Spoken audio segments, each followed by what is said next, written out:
Deus detesta. Em pouco tempo, mas espero que seja profundo e assertivo para o seu coração. Abra sua Bíblia, a palavra de Deus, em Provérbios capítulo 28.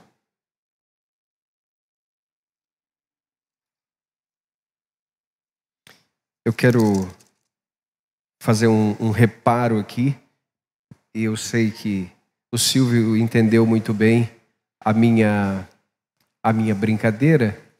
Eu sei que ele me conhece por tanto tempo, mas tem coisas com as quais a gente não brinca. Eu disse, não confia nele não. E eu quero dizer que confiei nele. Tá? Ele é um santo homem de Deus, muito confiável. E com essas coisas precisamos ter cuidado. Tá? Meus irmãos, não levem em consideração a minha primeira fala, mas levem essa segunda. Tá bom? É importante, palavras importam. Tá? Provérbios capítulo 28, versículo 9. Vamos ler juntos? Até a oração de quem se desvia de ouvir a lei é detestável. Repita, por favor.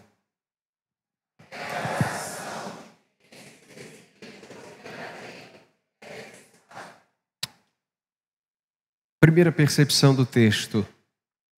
Há orações detestáveis. Está tão claro isso aqui, não é?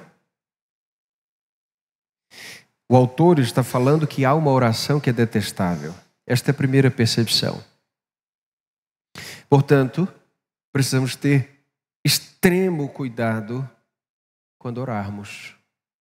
Por exemplo, Jesus disse que tem uma maneira que nós não devemos orar. Quando orardes, não sejais como os hipócritas, que oram em pé nas sinagogas, e depois ele diz que eles fazem isso nas esquinas para serem vistos pelos homens. E aqui nós estamos com tanta clareza percebendo e vendo que há sim orações que são detestadas ou detestáveis diante de Deus. Segunda percepção importante. Se há orações detestáveis, há pessoas detestáveis diante de Deus. Ei, atenção nisso aqui. Deus é amor, mas Deus é santo. E por santo, significa que Ele deve odiar o pecado. E não há como odiar o pecado sem que a figura do pecador seja detestável diante dele. Ok, Deus ama pessoas, isso não está em questão. Não está em questão. Mas compreenda que o pecado não é um evento por si só, que subsiste por si mesmo, se não houver alguém para parasitar. O pecado só existe porque existe um pecador. E alguém pecando frontalmente contra Deus, de maneira obstinada, se desviando da palavra, não pode fazer uma oração que agrada a Deus. Portanto, esta pessoa está muito perto da ira de Deus. Há orações detestáveis, portanto, há orantes detestáveis. A terceira percepção é que se até a oração dessa pessoa é detestável, imagine as outras ações dessa pessoa. Compreende?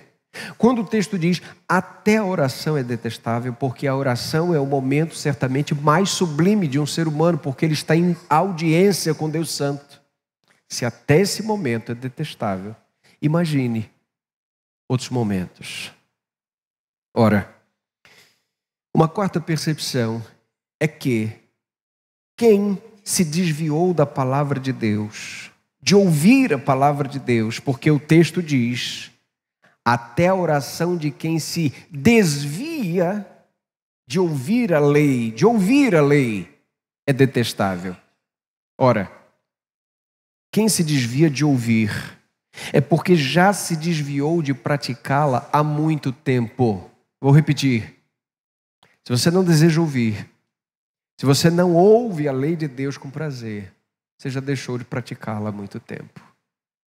Porque o ouvir da lei de Deus, da palavra de Deus, é ressaltar o pecado obstinado. Portanto, querido e querida, quando nós estamos diante de um texto como esse, em primeiro lugar, o nosso coração deve tremer em reverência, porque há orações que Deus detesta. E veja, que grande desperdício é tirar um tempo para orar e fazer uma oração detestável.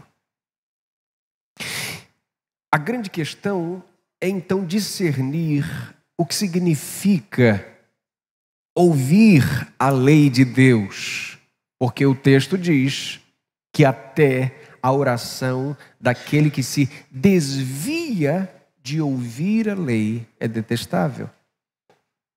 E o que é ouvir a lei? Bom, o que nós devemos fazer com a palavra de Deus, com a santa lei de Deus, se nós queremos ter orações ouvidas e queridas pelo Senhor? Primeiro, nós devemos meditar na lei de Deus. Veja, a Bíblia não diz que sentar somente para ouvir a palavra é suficiente. Não. A Bíblia diz que essa audição, em primeiro lugar, deve ser acompanhada de uma meditação nessa palavra ouvida. O que diz o Salmo 1, gente? Bem-aventurado o homem que não anda segundo o conselho dos ímpios, não se detém no caminho dos pecadores, nem se assenta à roda dos escarnecedores. Pelo contrário, sua lei, seu prazer está na lei do Senhor e na sua lei medita de dia e de noite. Então você vai ficar em casa meditando na lei do Senhor e lendo. Não. Meditar na lei do Senhor significa que você ouviu a lei e quando você sai de perto da audição, agora esta voz da palavra de Deus ganha eco no teu coração. Eu tenho aqui dentro muito bem discernido qual é o som da voz da minha esposa. Por quê? Ouço todo dia a voz dela. Olha o som, está aqui na minha cabeça. Que bênção. O som dos meus filhos. O som da voz da minha mãe. Meu pai já morreu há 11 anos. Eu tenho o som da voz dele gravada aqui. Olha só. Ei, o eco da voz do Senhor deve ir com você para onde você for. Não é só uma simples audição. Você ouviu a lei de Deus e agora já pode orar conforme Deus gosta. Não. Não esqueça, o repertório da oração é a palavra de Deus. Compreendeu isso? O vocabulário da oração é a palavra de Deus de maneira correta. Ainda tem isso. Mas não vamos entrar nisso hoje. Por vezes o vocabulário da oração é pobre, porque pobre é o coração do orante da palavra. Vocabulário seco, árido, sem estrutura, sem raciocínios espirituais.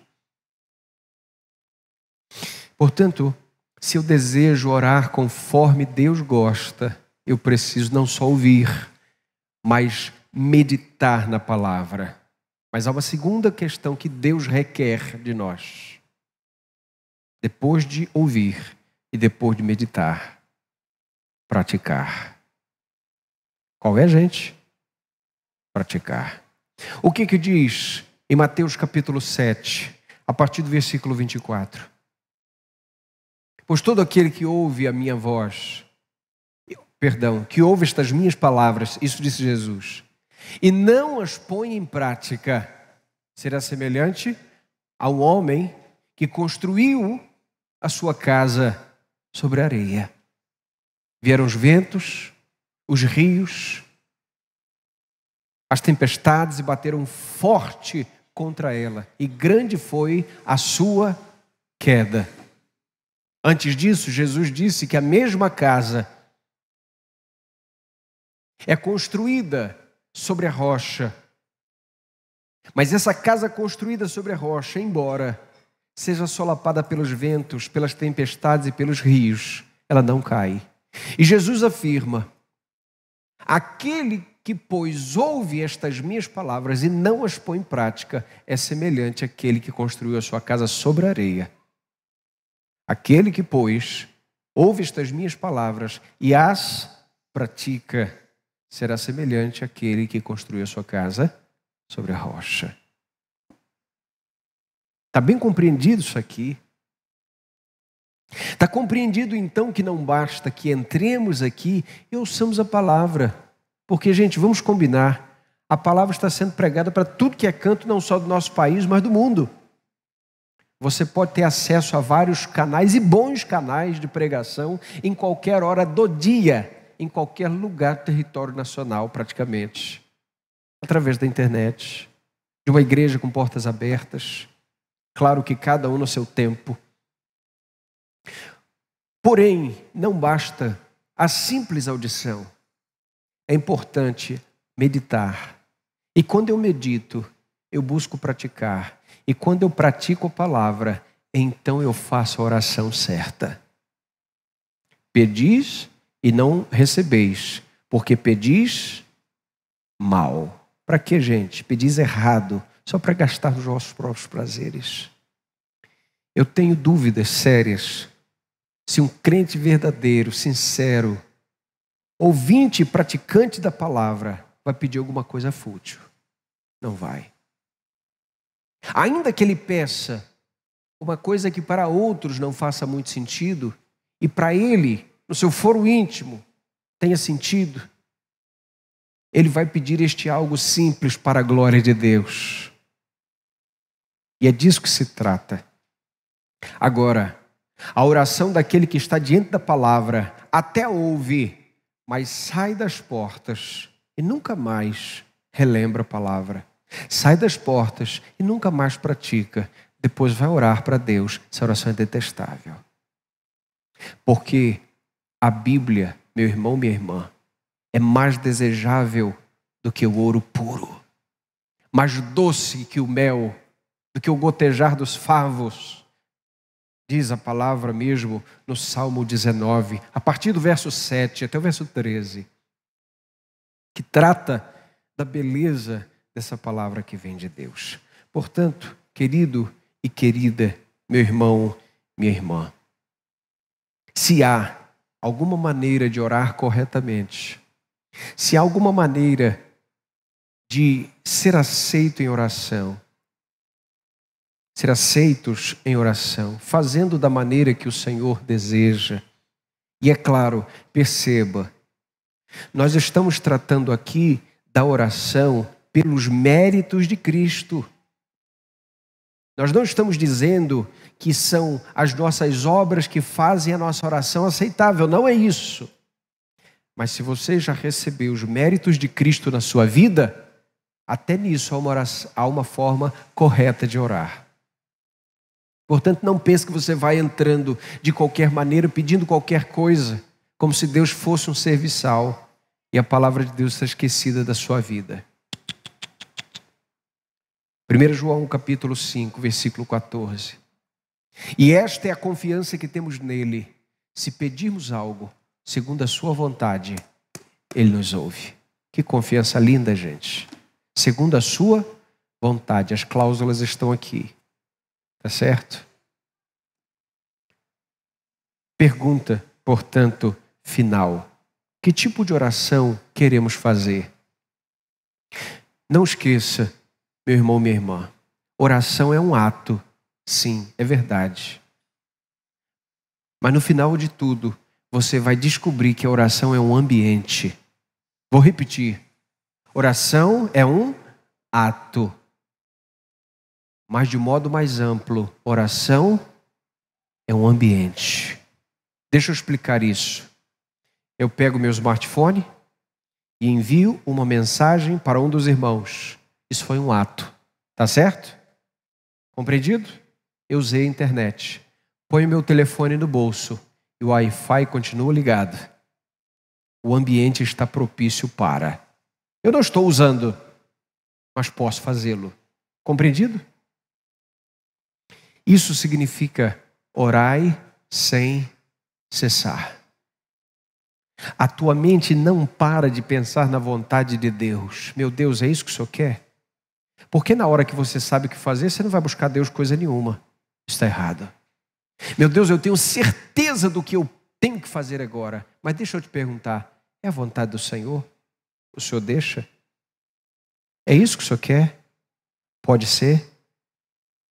E quando acontece, você tem alegria, porque aquela foi a vontade de Deus. E quando não acontece, você tem alegria, porque o Senhor mostrou para o seu coração que não era a vontade dele. Amém, gente? Não façamos orações detestáveis. Façamos orações a Deus, garantidos, já que pela imagem de Cristo, que agrade o nosso Pai. Porque nós não podemos usar o nome de Cristo de qualquer maneira, para pedir qualquer coisa, para coisas fúteis. Que o Senhor nos abençoe nessa manhã, nessa noite, rica e poderosamente com a sua palavra. Amém, gente?